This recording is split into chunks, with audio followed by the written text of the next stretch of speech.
your prices fluctuating every day, and you're kind of watching. You want them to hit your value, I assume. How many stocks are on the radar at any given time?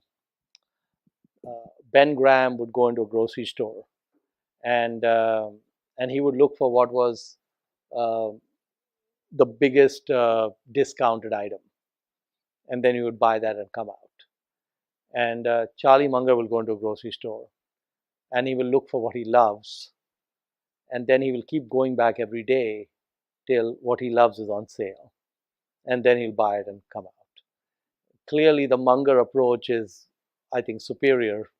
And so, so when I mentioned this a few months back at Columbia Business School, one of the students asked me exactly what you asked me, which is, do you have, somewhat differently than you, but he asked me, do you have a list of things that you love that that you're watching?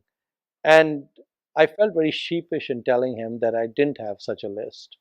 And and then actually what I did after I came back is I said, you know what, I'm going to prepare such a list because such a list is actually a very good idea. So I put together, and it's not finished yet. I put together a list of businesses that I truly admire. They're really great businesses. Now uh, they'll may not likely be at prices that I'm interested in. Um, so I'm at the stage where I've got, I would say, probably, I think that list it'll be a living, breathing list, but I probably have 80-90% of what might come into it in the next year or two, for example, already on that list.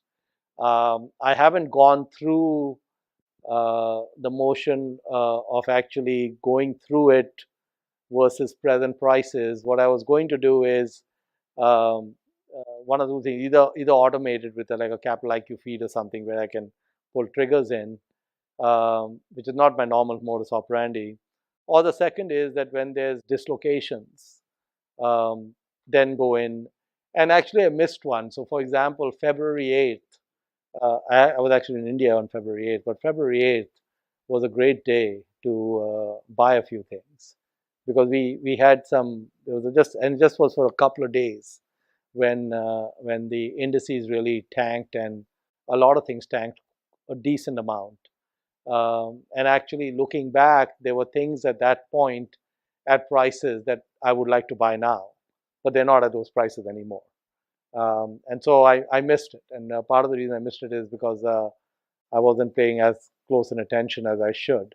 So we will get there, what you're suggesting, but I don't want to spend it's not my temperament to spend my days looking at screens. What I would prefer is to have that set up and maybe kind of once a week or something, just take a quick look at the how far off things are from being more interesting in terms of buys and so on. And the second thing that I want to get better at, which is part of the reason for the Coke presentation, is that there are these businesses where they are fantastic businesses when they get paired with fantastic managers. If the runways are big, even at a not a obviously cheap price, those can be great things to buy.